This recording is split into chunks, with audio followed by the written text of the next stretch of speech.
I remember the exact moment my consciousness learned to save itself by breaking in two.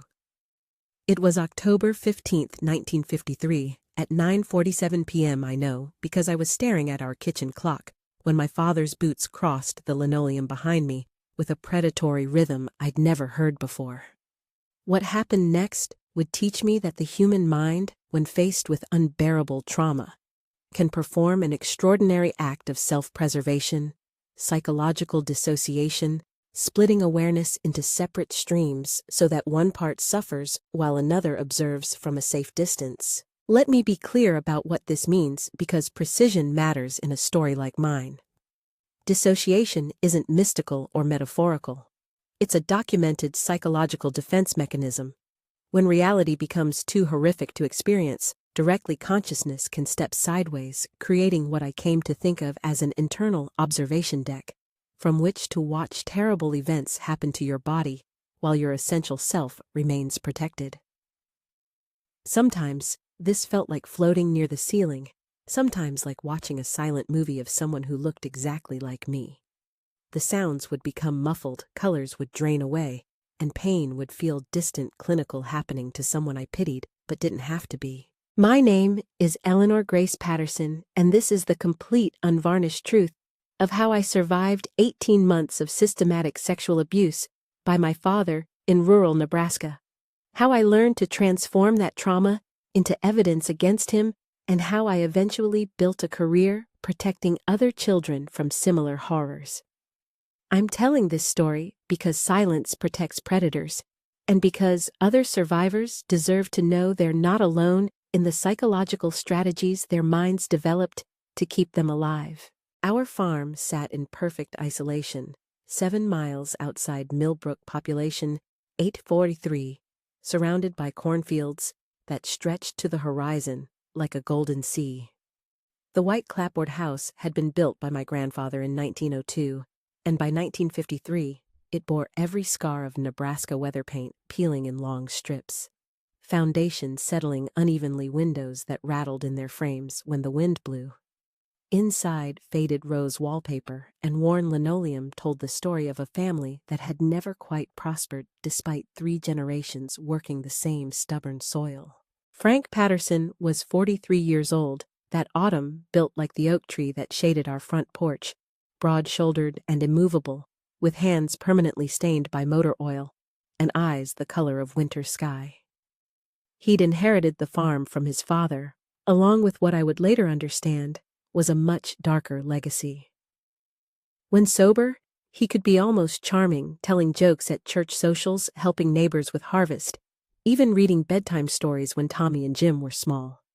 But alcohol transformed him into something else entirely, something that watched his family with calculating hunger.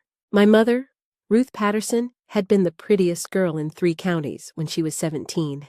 Everyone said so at church, usually in past tense that felt like a mourning song.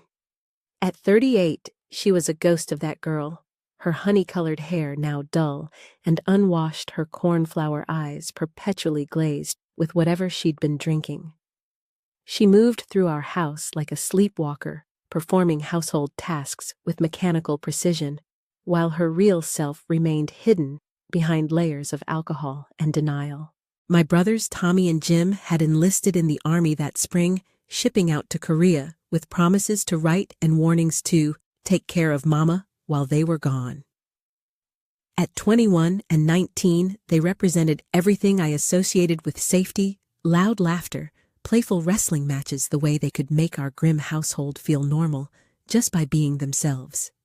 Their absence left a silence in our house that seemed to amplify every creaking board, every whispered conversation, every sound of boots on linoleum. I was 16, a junior at Millbrook High School, where I maintained perfect attendance and near-perfect grades, despite the growing tension at home. My favorite subject was English literature, where Mrs. Henderson introduced us to writers who had transformed their pain into art, their struggles into stories that mattered.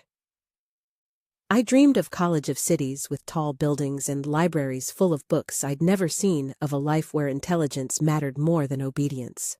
The attack came on a Tuesday evening when October's chill had settled over the prairie like a gray blanket. I was washing dinner dishes at the kitchen sink, our only source of hot water, while my mother sat unconscious in the parlor, an empty bottle of cooking sherry cradled in her lap like a sleeping infant.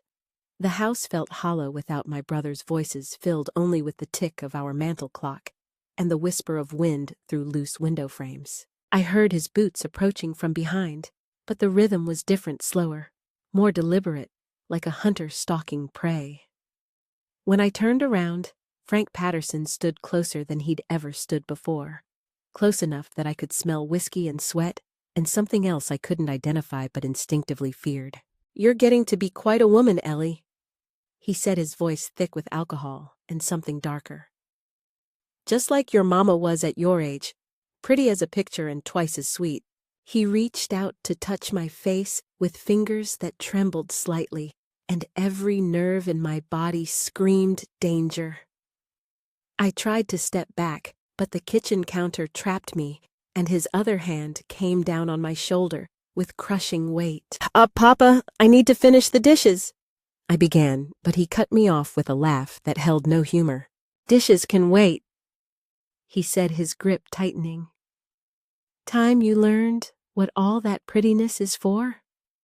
Time you learned to be grateful for everything your daddy's done for you." What happened next lasted perhaps 20 minutes, but felt both eternal and instantaneous. He pushed me down onto the cold linoleum, his weight crushing the breath from my lungs. When I tried to scream, he covered my mouth with his grimy hand, pressing so hard I tasted blood. The physical pain was beyond anything I'd imagined, tearing, burning agony that made my vision blur and my consciousness fracture. That's when my mind performed its miracle of survival. Faced with trauma too severe to process, my awareness simply stepped sideways, creating two distinct streams of consciousness. One, Eleanor remained trapped in that horrific scene, experiencing every moment of pain and violation. But another, Eleanor, calm, analytical, strangely peaceful, floated above the kitchen like smoke, watching the attack with clinical detachment. This observer, Eleanor, noted details that might prove important later: the way his breathing changed, the specific words he muttered, the sound of fabric tearing. She observed the scene like a scientist studying specimens, noting that the girl on the floor, who looked exactly like me but somehow wasn't me, had stopped struggling and gone limp with shock. The observer me felt sorry for that girl, but remained safely removed from her suffering. The psychological split wasn't perfect. I could still feel echoes of pain, still heard his grunting voice as if through water. But the technique allowed me to survive what should have destroyed me, to remain functional while experiencing the impossible. When he finished, Frank Patterson stood and straightened his clothes with casual indifference, as if he'd just completed routine farm chores.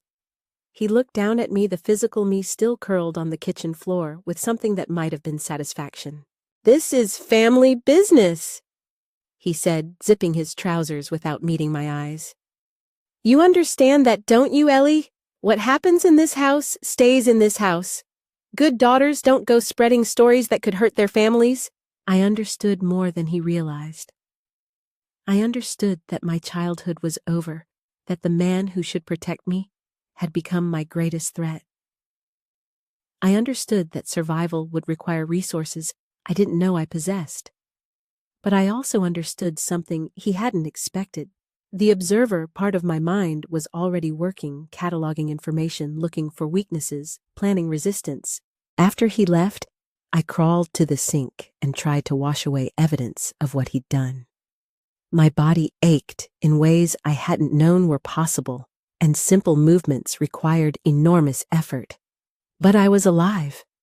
More importantly, I had discovered a psychological technique that might allow me to survive whatever came next, while maintaining enough clarity to fight back. That night, lying in my narrow bed with furniture pushed against the door, I felt the observer part of my consciousness analyzing the situation with cold logic.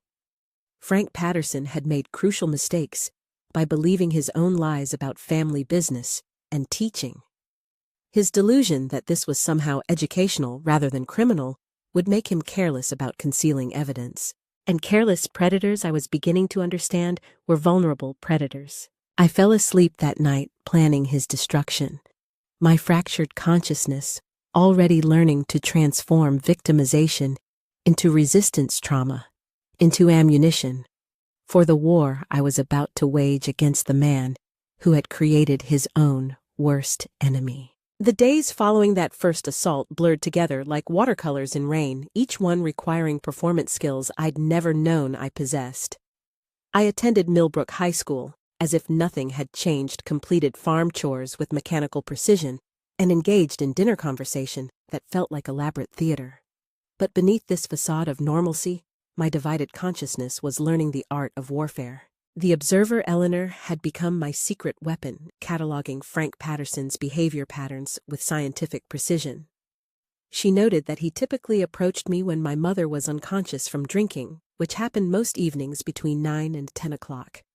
She observed that alcohol made him both more violent and more careless, talking too much, and leaving evidence he would never have left sober. Most importantly, she began documenting everything in a composition book I hid beneath a loose floorboard in my bedroom closet.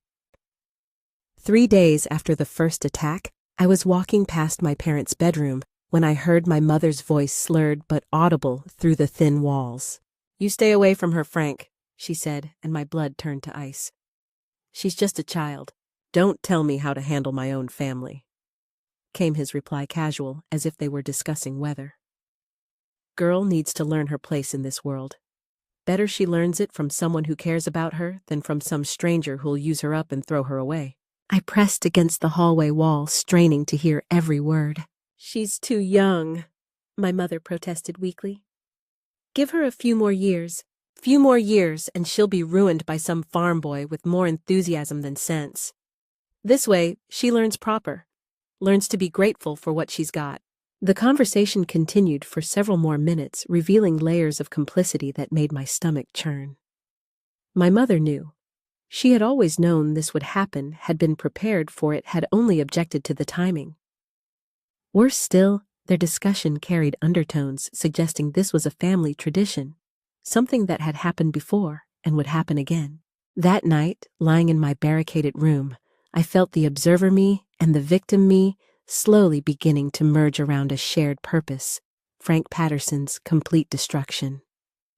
But destruction required strategy, patience, and most importantly, evidence that would convince adults who preferred to look the other way. The second assault came 5 days later in our barn while I was gathering eggs for breakfast. He appeared in the doorway like a storm cloud, blocking my only exit with deliberate menace. "Been thinking about our little talk the other night," he said, moving closer with each word. "Thinking maybe you didn't appreciate the lesson enough. Maybe you need some reinforcement." This time, I was ready for the psychological split. As his hands reached for me, my consciousness stepped sideways into its observer role, floating above the scene with analytical calm. The girl below, who looked exactly like me but somehow wasn't endured, what couldn't be avoided, while the observer me noted crucial details.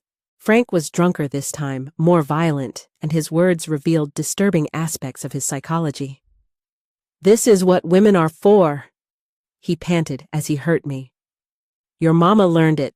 Her mama learned it, now you're learning it. Natural order of things, Ellie. Way it's always been in families like ours." The observer me filed this information away as evidence of generational trauma, while noting that his violent escalation suggested decreasing self-control. Predators who escalated quickly often made fatal mistakes, and I intended to be ready when he made his. But Frank Patterson wasn't just a child abuser. He was a career criminal who believed his reputation protected him from consequences. Over the following weeks, I began documenting his other illegal activities with the same methodical precision I used for recording his assaults on me. I discovered his cattle theft operation by following him one November night when I should have been sleeping. Using skills developed through years of avoiding his attention, I crept through darkness and watched him alter brands on stolen livestock with a modified branding iron. The observer me found this fascinating. His theft revealed the same sense of entitlement that drove his abuse of me. Frank Patterson believed he deserved whatever he could take. Even more damaging was his embezzlement from Millbrook Methodist Church, where he served as treasurer. I found him one Sunday evening counting money in amounts that couldn't be explained by our modest farm income. When I pretended to be getting a glass of water, I heard him muttering about, "Stupid congregation never notices," and "enough here for that new plow and then some." But the discovery that changed everything came when I witnessed his assault on Billy Peterson, the gentle 14-year-old son of neighboring farmers.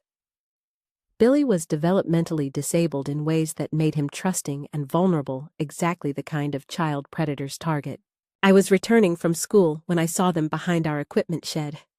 Billy was crying softly, while Frank spoke in the same soothing tones he'd used on me before that first attack. "This is just between us men," Frank was saying as his hands moved in ways that made my stomach clench. "Good boys don't tell tales that could get their friends in trouble. You want to be a good boy, don't you, Billy?" The observer me watched this scene with clinical detachment, but something deeper, something that connected both halves of my consciousness, erupted in protective fury. Billy Peterson was someone else's child, someone else's little brother, and he deserved protection I hadn't received. That night, I added Billy's assault to my growing documentation, not just because it strengthened my case against Frank, but because I finally understood the full scope of what I was fighting. This wasn't just about my survival. It was about stopping a predator who would continue creating victims until someone stopped him. My evidence gathering accelerated through late November and December, but so did Frank's attacks. They came every few days now in different locations, but following predictable patterns. The root cellar when my mother was passed out in the parlor. My own bedroom late at night when he thought I was sleeping. Always when he was drunk, always with the same justifications about teaching and family business. Each assault refined my psychological split, allowing me to step further back from immediate trauma while gathering information that might prove crucial later. I learned to recognize the signs that preceded his attacks, the way he watched me during dinner, the particular quality of silence that fell over our house when my mother drank herself unconscious, the sound of his boots on floorboards as he approached my room. But maintaining this psychological division required enormous mental energy. I began to feel like I was living as two separate people who happened to share the same body. The victim Eleanor attended school, did chores, and suffered Frank's abuse with mechanical endurance. The observer Eleanor cataloged evidence, analyzed patterns, and planned revenge with scientific precision. The danger was that these two selves might never reconnect, leaving me permanently fractured. Some nights, I lay awake terrified that the observer me would become so dominant that I'd lose the ability to feel anything at all. Other nights, I feared the victim me would break entirely, leaving nothing but clinical analysis where emotions should have been. But both versions of myself were united by one shared goal: Frank Patterson's complete and utter destruction. And by Christmas of 1953, I had assembled an arsenal of evidence that could accomplish exactly that if I could find the courage to use it. The girl who had learned to split her consciousness to survive was preparing to use that same psychological technique to wage war against the man who had created his own most dangerous enemy. Winter descended on our farm like a gray shroud, trapping us in closer quarters as Nebraska winds rattled our windows and snow piled against our doors. The isolation that made our farm profitable also made it the perfect prison for Frank's escalating campaign of abuse. But isolation worked both ways. It also gave me opportunities to gather evidence without interference. By December, Frank's attacks had settled into a pattern that the observer me could predict with alarming accuracy. Monday and Thursday evenings after my mother passed out from drinking. Saturday afternoons when she drove to town for groceries and supplies. Always, when we were alone, always when he was drunk enough to believe his own lies about education and family tradition. The psychological split that had initially saved my sanity was evolving into something more sophisticated, a strategic intelligence that could analyze situations while remaining emotionally protected. During attacks, I learned to step so far back from immediate experience that I could observe Frank's techniques like a scientist studying behavior patterns. This clinical detachment revealed crucial information about his psychology and methods. "You're learning to be quiet," he said during one December assault in the root cellar, his breathing labored with effort and alcohol. "That's good. Shows you're accepting your place in the natural order. Your mama fought it at first too, but she came around. They always do." The observer me noted this reference to my mother's past, while cataloging the specific bruises his grip would leave on my arms. Each assault became an opportunity to gather intelligence about both his methods and his history information that might prove valuable when I was ready to strike back.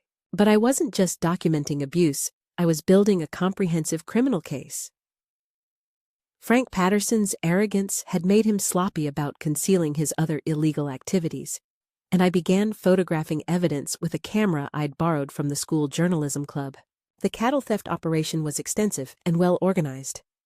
I documented altered brands on livestock that clearly belonged to neighboring ranches, photographed the modified branding iron he kept hidden in our equipment shed, and even copied financial records showing payments from cattle buyers who didn't ask too many questions about paperwork. More damaging still was the embezzlement from Millbrook Methodist Church.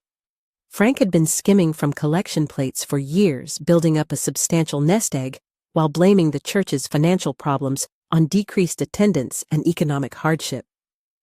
I found bank records hidden in his bedroom that showed deposits far exceeding our farm's legitimate income. But the most devastating evidence came from an unexpected source letters my brothers had written from Korea. Tommy's Christmas letter arrived in late December, full of cheerful descriptions of Seoul and careful questions about life at home. But one paragraph made my blood run cold. "I keep thinking about that conversation we had before Jim and I shipped out Ellie. About how you seemed scared of Papa sometimes, how you'd flinch when he got too close. Jim and I should have paid more attention to that. We should have asked more questions. If anything's wrong at home, anything at all, you need to tell someone. Promise me you'll find a safe adult to talk to if you need help." The letter continued with specific instructions for contacting their commanding officer if I needed emergency assistance addresses for military chaplains who could help with family problems, and a repeated emphasis that I should never feel trapped or alone. Reading Tommy's words, I realized my brothers had seen signs of Frank's predatory behavior before they left for Korea. They'd noticed my increasing fearfulness, my desperate attempts to avoid being alone with our father. Their guilt at leaving me behind was evident in every line, and their specific instructions suggested they suspected more than they'd been willing to confront directly. This gave me crucial insight. Other people had noticed changes in my behavior, had recognized warning signs even if they hadn't understood their full significance. If adults who cared about me were already suspicious, they might be more receptive to evidence than I'd dared hope. The breakthrough came in early January, when I witnessed Frank's assault on another child and realized I couldn't remain passive any longer. Mary Curtis was only 12, daughter of migrant workers, who couldn't afford to refuse Frank's offer to let her help with light chores around our property. I was returning from school when I saw them in the equipment shed. Frank using the same progression of boundary violations I knew so well. The observer me cataloged this assault with clinical precision, but something deeper, something that connected both halves of my consciousness, erupted in protective fury. That night, I made a decision that would have terrified the girl I used to be. I was going to destroy Frank Patterson not just for my own survival, but to prevent him from creating more victims like Mary and Billy and me. But destruction required more than evidence, it needed allies. And the most promising potential ally was someone who had already expressed concern, Dr. Morrison, our family physician. During my regular checkup in late January, Dr. Morrison noticed bruises on my ribs and asked careful questions about how I'd gotten them. Instead of my usual lies about farm accidents, I decided to test his receptiveness to uncomfortable truths. "Dr. Morrison," I said hesitantly, "can I ask you something confidential?" He set down his stethoscope and gave me his complete attention. Of course, Eleanor.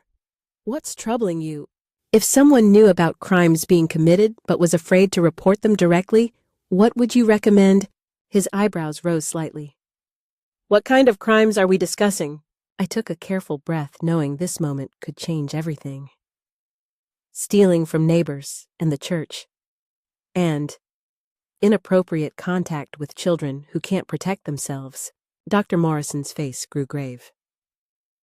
Eleanor, if you have knowledge of children being harmed, you need to tell me immediately. I can't. Not yet. But if law enforcement was already investigating other criminal activities and discovered additional problems during their investigation, that would be different, wouldn't it? I watched him process my carefully chosen words, saw him connecting dots between my mysterious injuries, my weight loss, my increasingly withdrawn behavior at school. Dr. Morrison was an intelligent man who had treated enough abuse cases to recognize the signs I was displaying. Eleanor, he said gently, are you in immediate danger at home? Instead of answering directly, I rolled up my sleeves to reveal finger-shaped bruises on my upper arms, evidence I'd been hiding under long sleeves for weeks. These aren't from farm accidents, I said quietly. His expression darkened as he examined the bruises with professional eyes, trained to distinguish between accidental injuries and deliberate violence. How long has this been happening? Since October. But it's getting worse, and there are other children at risk. Billy Peterson has been doing odd jobs for my father, and I've witnessed things that aren't appropriate. Dr. Morrison's face went white. Billy was one of his longtime patients, a sweet, disabled boy he'd been treating since childhood. The implications of what I was suggesting clearly horrified him. Eleanor, I need you to tell me everything. Right now. So I did. Not the complete truth, I wasn't ready for that, but enough to paint a picture of a dangerous man harming multiple victims. I described Frank's inappropriate contact with Billy and Mary. I mentioned the mysterious cattle appearing in our pastures and the money he counted late at night. I explained my mother's drinking and her deliberate blindness to her husband's behavior. When I finished, Dr. Morrison sat quietly for a moment, then reached for his telephone. I'm calling Sheriff Dennison about the cattle theft and expressing concerns about Billy Peterson's welfare. But, Eleanor, if your father hurts you again before we can investigate properly, you call me immediately, day or night. Do you understand?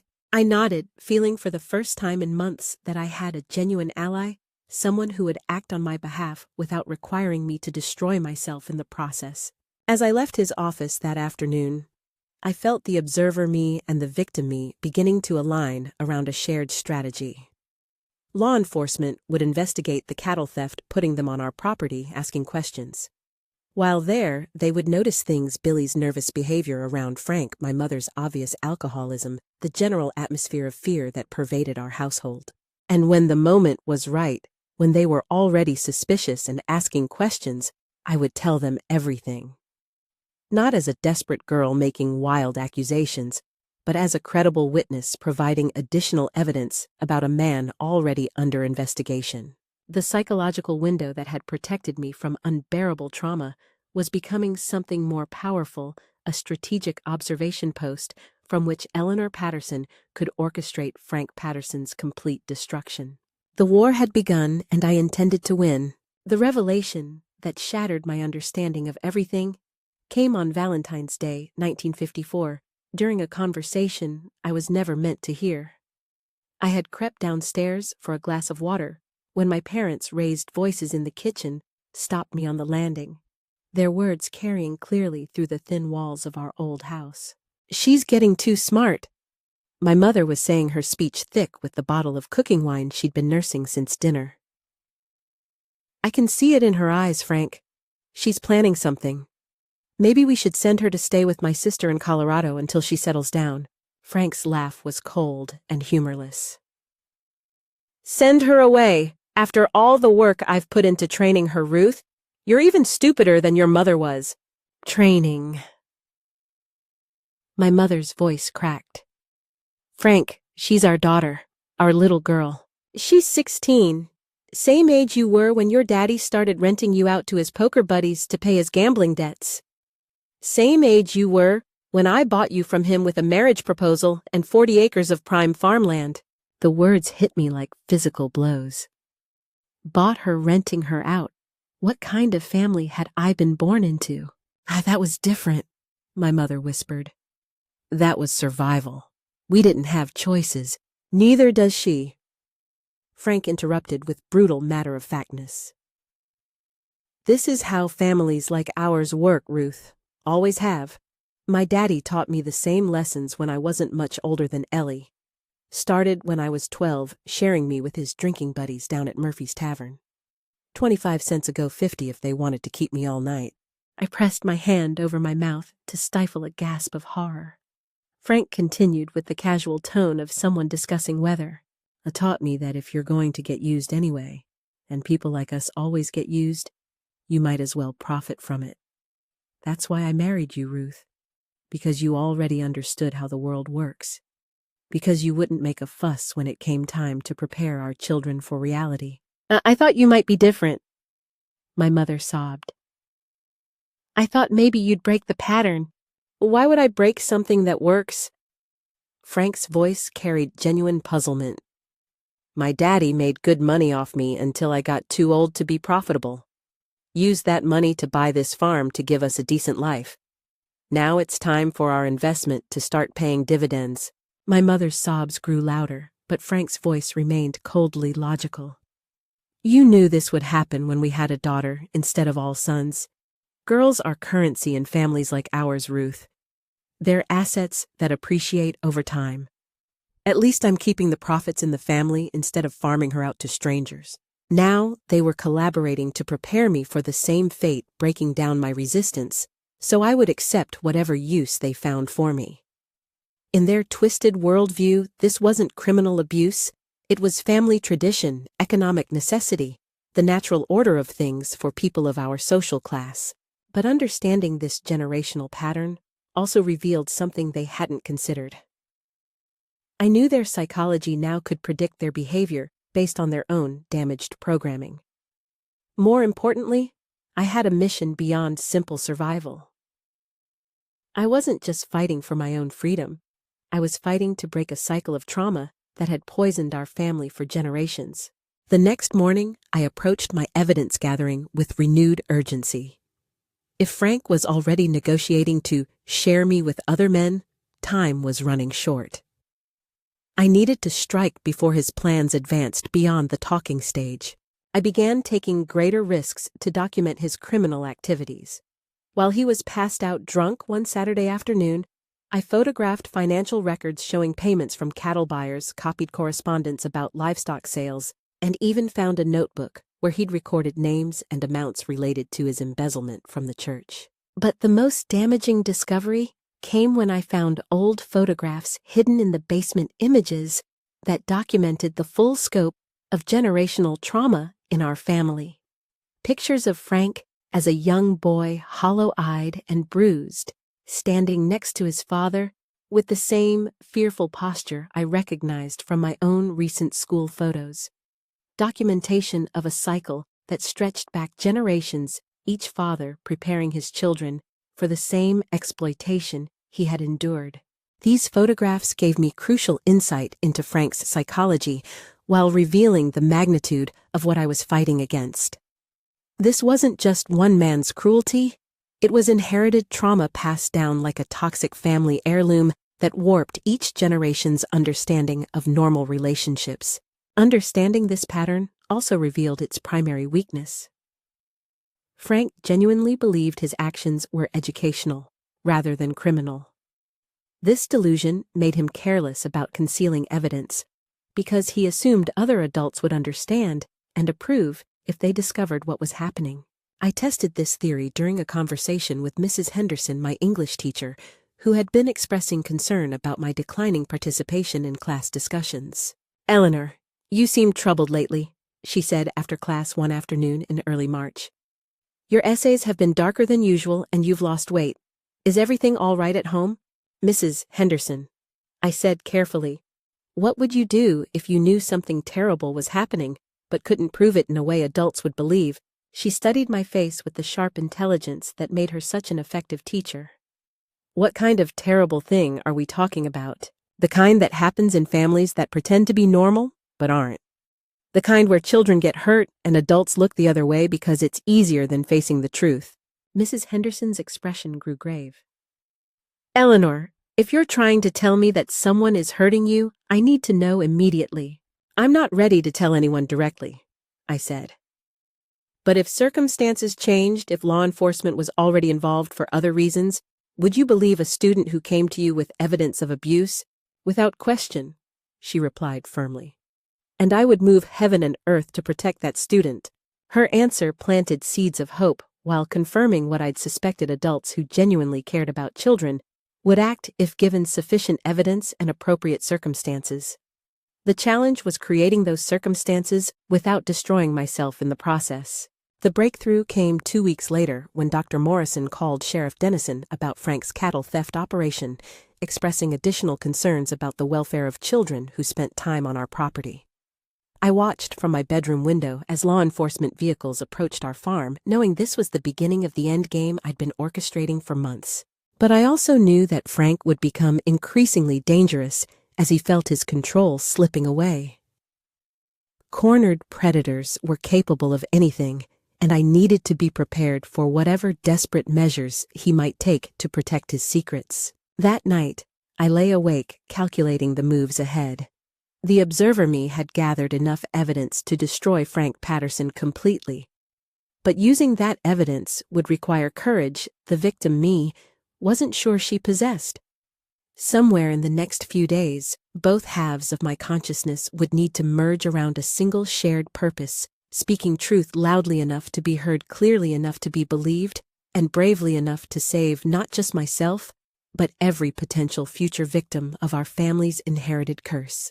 The psychological window that had protected me from unbearable trauma was about to become something more powerful, a weapon capable of shattering the lies that had protected generations of predators.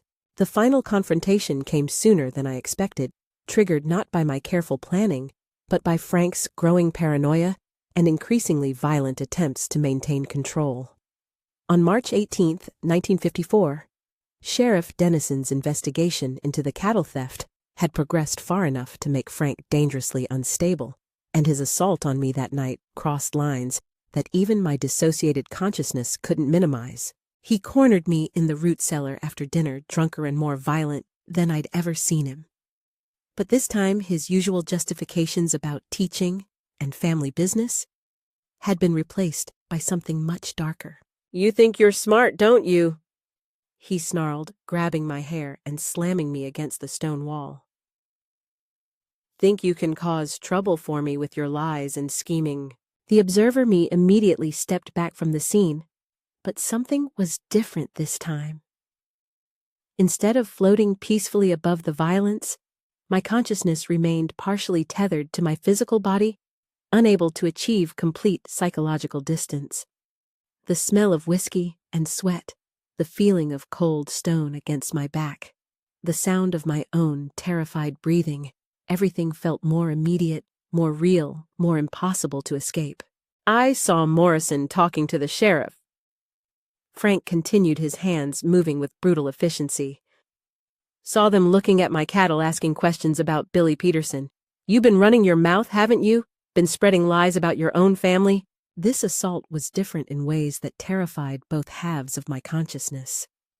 Frank wasn't just asserting dominance or satisfying twisted urges, he was punishing me for threatening his control, sending a message about what happened to girls who forgot their place in his world.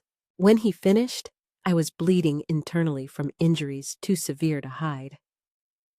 I barely managed to crawl upstairs to my room before collapsing, my legs too weak to support my weight and my vision blurring from blood loss and shock. That's where my mother found me the next morning, curled on my bedroom floor in a pool of blood, still wearing my torn nightgown, barely conscious, and running a fever from infection. For the first time in years, Ruth Patterson's alcoholic fog lifted enough to see truth she couldn't deny.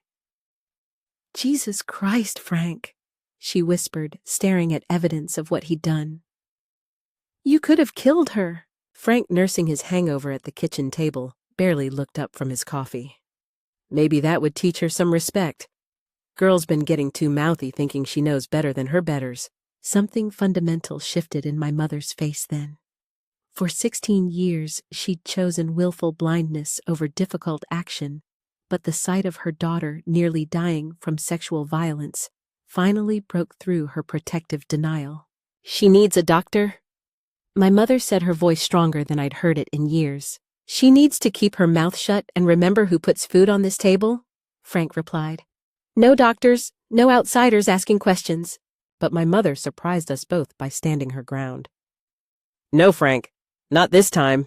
Look at her, really. Look at what you've done. This stops now.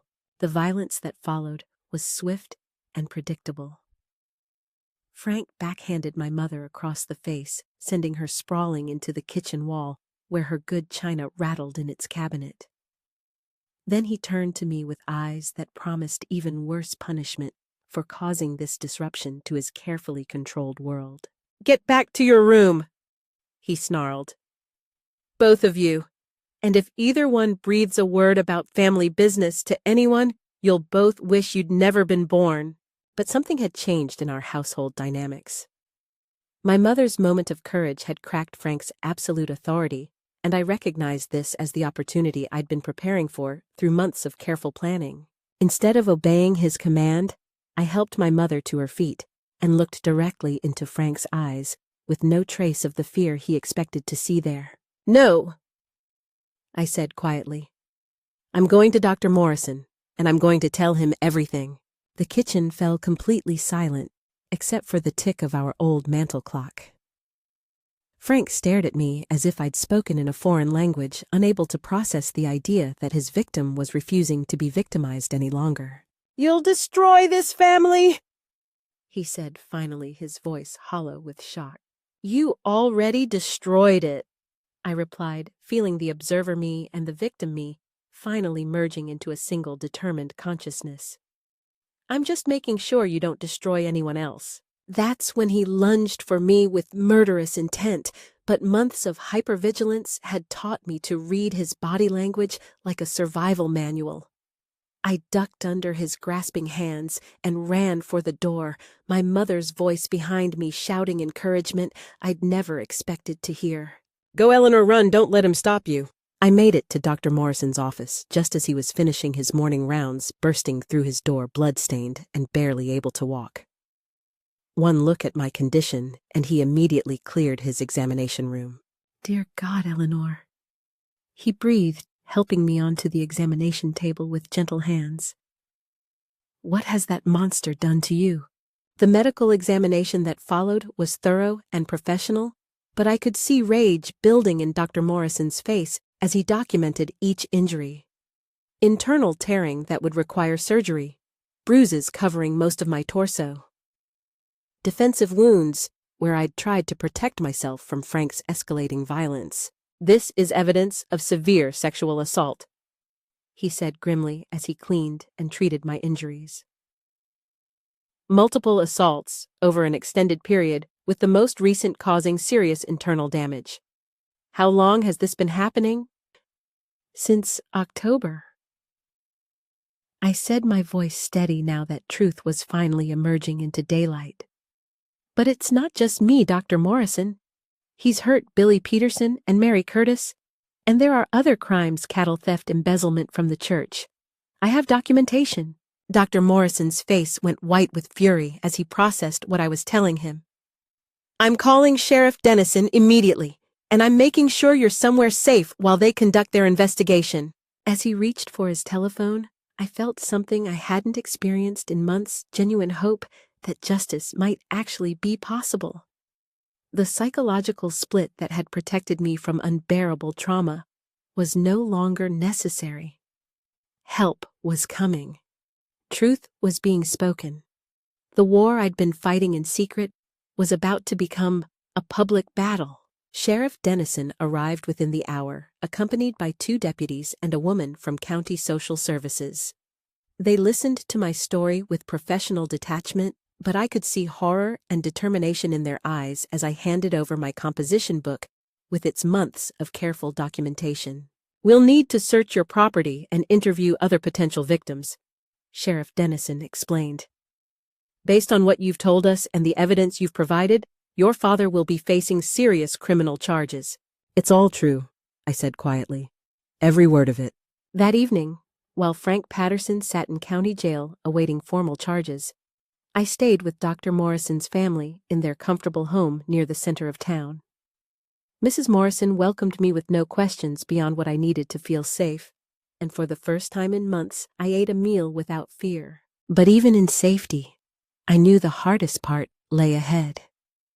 There would be a trial where I'd have to relive my trauma in public testimony. There would be community members who blamed me for destroying a respected family. And there would be the long, difficult work of healing from 18 months of systematic abuse and betrayal.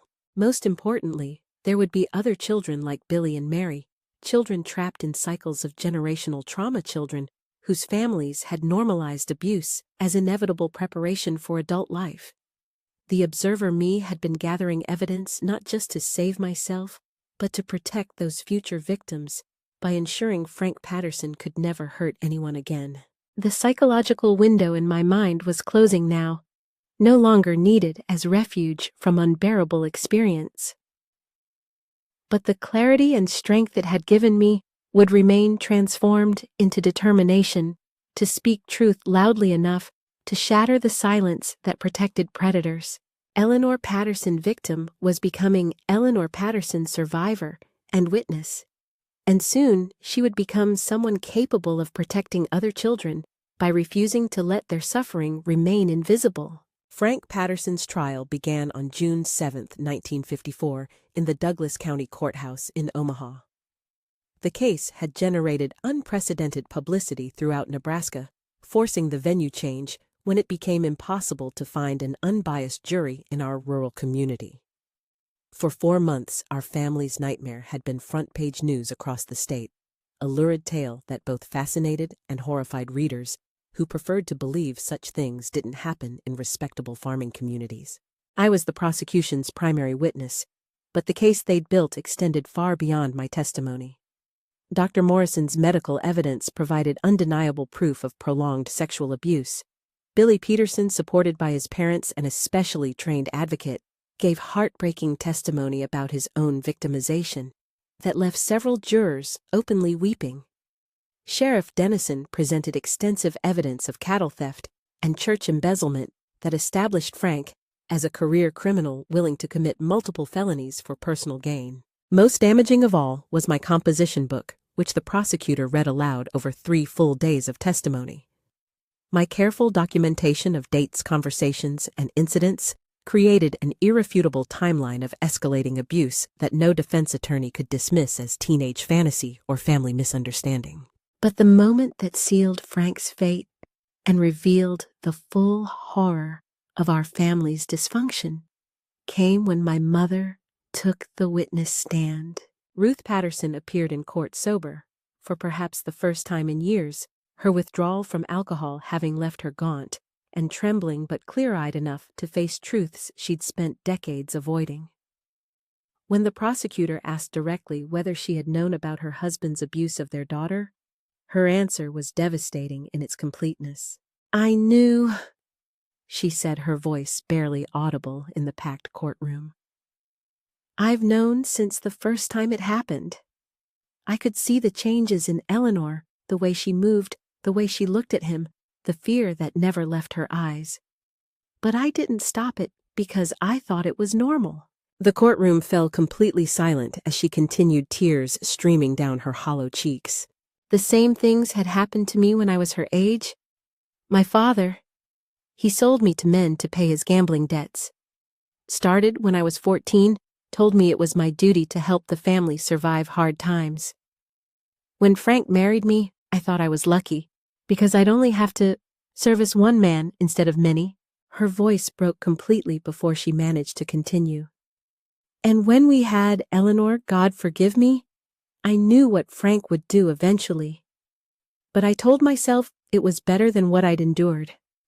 At least she was staying in the family. At least someone who claimed to love her would be teaching her. The prosecutor asked the question everyone in the courtroom was thinking. "Mrs. Patterson, why didn't you protect your daughter?" My mother's answer revealed the full scope of generational trauma in families like ours. "Because I didn't know she could be protected. I thought this was just how things worked for people like us. The way they'd always worked. I thought if I caused trouble, if I spoke up, we'd all end up worse off somehow." She looked directly at me, then her eyes filled with guilt and something that might have been love. I was wrong.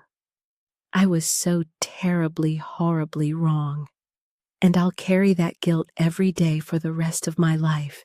Frank Patterson was convicted on all charges after less than 2 hours of jury deliberation. Sexual assault of a minor in the first degree, aggravated assault, cattle theft, embezzlement, and conspiracy to commit human trafficking based on evidence that he'd been negotiating to share me with other men in exchange for money and favors. He was sentenced to 30 years in state prison with no possibility of parole for 20 years. At 44, this meant he would be 64 before he could even apply for release, assuming he survived that long in an environment where child molesters faced harsh treatment from other inmates. My mother received a suspended sentence and mandatory counseling in exchange for her testimony against her husband. The judge made it clear that her cooperation and obvious remorse were the only things saving her from prison time as an accessory to child abuse. But perhaps the most important outcome of the trial was the attention it drew to generational patterns of abuse in rural communities. Social workers testified about similar cases they'd encountered, families where abuse was treated as normal preparation for adult life. Psychologists explained how trauma was passed from parents to children like toxic inheritance, creating cycles that could persist for generations unless actively broken.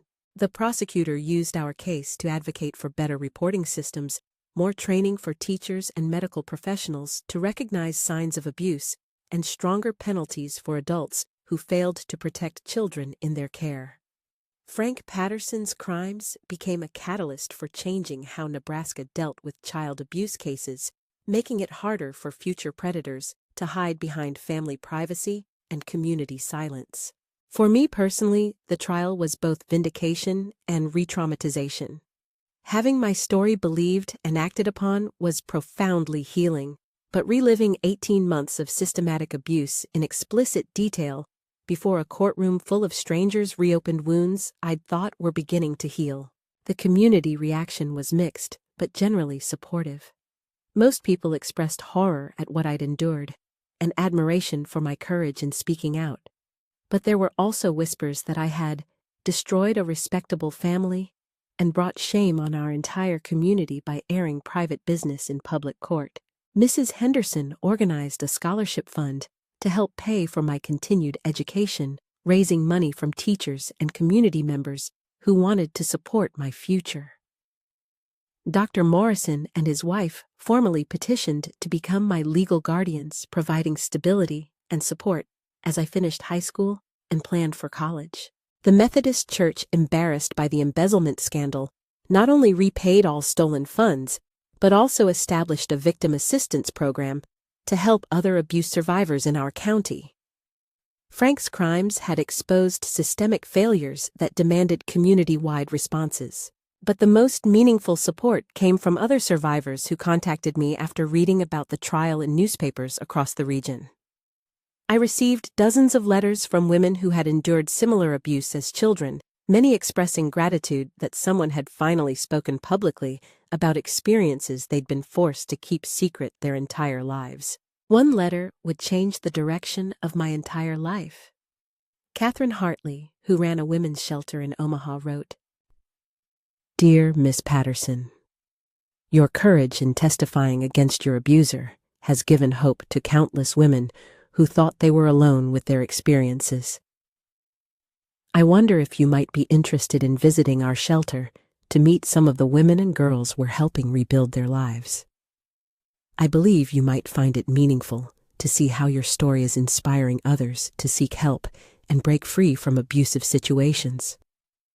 More importantly, I think you might discover that your experiences, as terrible as they were, have given you unique insights that could help other survivors heal. Reading her letter, I felt both halves of my consciousness, the observer and the victim, finally completing their merger around a shared purpose. I could transform my trauma into something meaningful, use the survival skills I'd developed to help others navigate similar darkness. In June 1954, I graduated from Millbrook High School as valedictorian, having maintained excellent grades throughout the trial and its aftermath, despite everything I'd endured.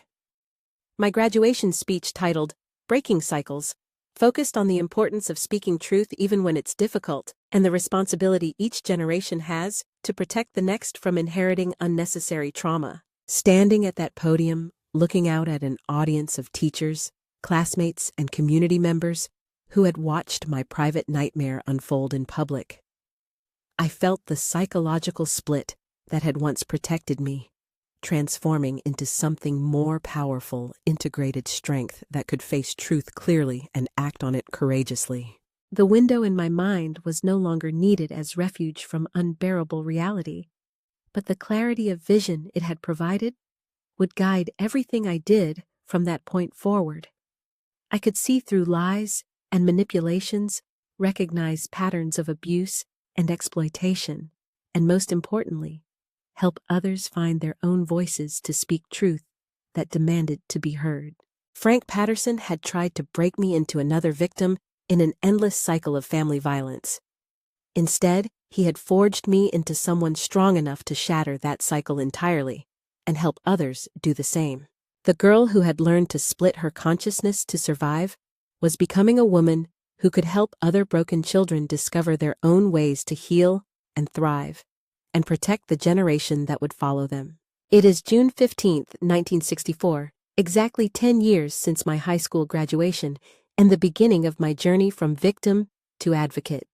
I'm sitting in my office at the Nebraska Department of Child Welfare, reviewing case files on a warm Saturday morning, when my secretary announces that I have an urgent visitor. A young girl, she says, about 14 years old, who specifically asked to speak with me about something she couldn't tell anyone else. The girl who enters my office carries herself with the careful control I recognize, immediately perfect posture, masking hypervigilance, composed expression, hiding desperate fear.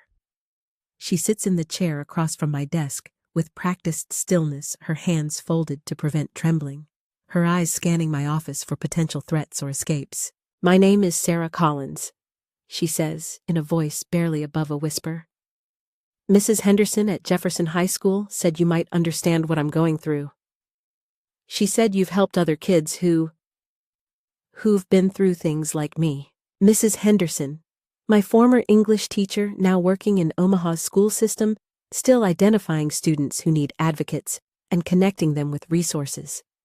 I feel a warm surge of gratitude for the woman who had given me poetry books and scholarship opportunities when I was Sarah's age, who had seen potential in a damaged farm girl and helped nurture it into purpose. "Mrs. Henderson is absolutely right," I tell Sarah, gently setting aside my files to give her complete attention. "I do understand probably better than you might expect. Why don't you start by telling me what's been happening to you?" Sarah's story unfolds in patterns that are heartbreakingly familiar, yet uniquely her own. A stepfather who began with inappropriate comments and accidental touches, escalating to assault while her mother worked double shifts to support the family. Teachers who noticed her declining grades and increasing withdrawal, but didn't know how to ask the right questions. A previous attempt to report the abuse that was dismissed because she lacked physical evidence, and her stepfather was such a respected member of the community. As she talks, I remember my own journey from terrified victim to empowered survivor. I see the similarities, the isolation, the shame, the crushing sense that no adults could be trusted to help. But I also see crucial differences. Sarah has someone to tell who understands exactly what she's experiencing, someone with professional knowledge and legal authority to act effectively on her behalf. Sarah," I say when she finishes her account. "First, I want you to know that I believe everything you've told me. What's happening to you is not your fault, it's not normal, and it's not something you have to endure silently. Second, I want you to know that you've been incredibly brave to survive what you've survived and to come here today seeking help. Relief floods her face as tears begin flowing, not the desperate sobs of someone breaking apart, but the grateful tears of someone who has finally been heard and believed by an adult with the power to act. "Oh, what happens now?" she asks, echoing words I'd spoken in Dr. Morrison's office a decade earlier. "Now, we make sure you're safe," I reply, reaching for intake forms I've completed hundreds of times over the past 6 years of professional practice. "We document everything that's happened to you, we get you medical care if you need it, and we make absolutely certain that your stepfather can never hurt you or anyone else again. It won't be easy, and there will be times when the process feels harder than staying silent. But you'll never have to face any of it alone." Over the following several hours, I guide Sarah through the same systematic process I'd experienced a decade earlier: comprehensive medical examination, detailed interview, careful documentation of evidence. But unlike my own terrifying journey, hers unfolds within a system that has learned to take such reports seriously, with protocols specifically designed to protect victims while pursuing perpetrators effectively. As we work together, I share carefully chosen pieces of my own story, not for dramatic effect, but to help Sarah understand that survival is not only possible, but can lead to meaningful, purposeful life. I explain that trauma can be healed, that speaking truth about abuse protects not just the immediate victim, but countless potential future victims. "You went through this too?" she asks when I mention my own experience testifying against my father. "I did," I confirm. It was the most terrifying thing I'd ever done at the time. But it was also the most important. Not just for my own healing, but for other children who might have been hurt if my father hadn't been stopped. Were you scared during the trial?" "Absolutely terrified," I admit honestly. But I learned something crucial: being brave doesn't mean not feeling afraid. It means doing what's right and necessary even when you are afraid. Especially when you're afraid. By the end of our session, Sarah has been placed in emergency foster care with a family specifically trained to work with trauma survivors. Her stepfather has been arrested based on evidence we've gathered and statements we've documented. Her mother has been informed that she must choose between supporting her daughter's recovery and maintaining her relationship with a man who abused a child in her care. Most importantly, Sarah is beginning to understand fundamental truths that took me years to internalize. She is not damaged goods, not a burden on society, not someone who attracts trouble or asks for it through her behavior or appearance. She is a survivor who has endured experiences that would break many adults, and she has found the strength and courage to fight back against injustice. As I drive home that evening to the small apartment I maintain near the University of Nebraska campus, where I'm pursuing my doctoral degree in child psychology, I find myself reflecting on the decade-long journey that brought me to this moment of professional fulfillment. My father remains incarcerated at the Nebraska State Penitentiary, where he will stay for at least another 6 years before becoming eligible for parole consideration. My mother died in 1961, her liver finally surrendering to the decades of alcohol she'd used to numb her conscience and avoid facing difficult truths. I attended her funeral not out of forgiveness. I'm not sure I'll ever fully forgive her complicity, but out of recognition that she, too, had been damaged by generational trauma, even though that didn't excuse her failure to protect me. Tommy and Jim both returned safely from Korea and have built healthy families with wives who know our history and support their husbands' commitment to breaking cycles of family violence. We maintain warm relationships, meeting regularly for holidays and celebrations, proud of how we've all chosen healing over perpetuating damage. Both of my brothers have become advocates in their own ways. Tommy, as a teacher, who pays special attention to students who might be struggling with abuse at home. Jim, as a police officer, who takes domestic violence calls more seriously than many of his colleagues. Over the past 6 years of professional practice, I've helped remove more than 100 children from abusive situations, testified in dozens of criminal cases, and contributed to policy changes that have made it significantly easier for abuse victims to be heard, believed, and protected by systems that previously failed them. Each case represents not just one life saved, but potentially dozens of future lives protected from inherited trauma. The psychological technique I developed to survive my father's abuse, that ability to step back from immediate experience and observe with analytical clarity, has evolved into professional skills that allow me to remain functional while dealing with horrific cases day after day. I can maintain emotional stability when listening to children describe unthinkable abuse, can analyze family dynamics with objective precision, and can develop effective intervention strategies based on both professional training and personal experience. But perhaps the most meaningful aspect of my work is witnessing how survivors can become healers. Many of the teenagers I've worked with have chosen careers in social work, law enforcement, medicine, or education, driven by the same determination to protect children that motivates my own professional choices. We are living proof that cycles of abuse can be broken, that trauma can be transformed into purpose, and that the very experiences that nearly destroyed us can become foundations for protecting others from similar harm. This morning's mail brought a letter that perfectly illustrates this transformation. Billy Peterson, now 24 and working as a counselor for disabled children, wrote to update me on his life and express gratitude for the intervention that changed everything for him. Dear Miss Patterson, I wanted you to know that I'm getting married next month to a wonderful woman who knows my history and loves me anyway. We're planning to have children soon, and they'll grow up in a house where they're safe, valued, and taught that their bodies belong to them. The cycle you helped me break 10 years ago won't reach another generation. Thank you for seeing me when I couldn't see myself, for believing me when no one else would, and for showing me that survival could become strength. Letters like Billy's sit in a special file in my desk, daily reminders of why this difficult work matters so profoundly. Each child we help represents not just one life saved from immediate danger, but potentially dozens of future lives protected from inherited patterns of abuse and neglect. Looking at Sarah Collins across my desk today, I saw myself 10 years ago, frightened, desperate, but possessing inner strength she didn't yet recognize. Tomorrow, she'll wake up in a safe place surrounded by adults who believe her story and professionals committed to fighting for her right to heal and thrive. She'll also have something I didn't during my darkest moments: immediate access to other survivors who have walked similar paths and discovered that victimization doesn't define anyone forever.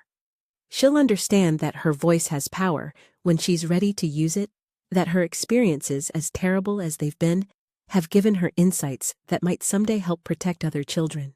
The psychological window that once allowed me to survive unbearable trauma has become something infinitely more powerful: clear vision that can penetrate the lies and manipulations predators use to maintain control, combined with professional skills and legal authority to act decisively on that clarity. The frightened girl who learned to split her consciousness to survive has helped other children understand that they don't need to disappear from their own lives to protect themselves. They can remain fully present while still maintaining psychological safety, can fight back against injustice while building lives filled with purpose and meaning. This is how cycles of family violence really end. Not with dramatic gestures or perfect healing, but through the patient work of transformation, one survivor at a time, choosing courage over comfort, truth over convenient silence, and the protection of children over the preservation of adult secrets and family reputations. The window in my mind is no longer a refuge from unbearable reality. It has become a clear view of possibilities, a vision of a world where children like Eleanor Patterson and Sarah Collins are consistently believed, effectively protected, and systematically empowered to transform their pain into purpose for safeguarding future generations.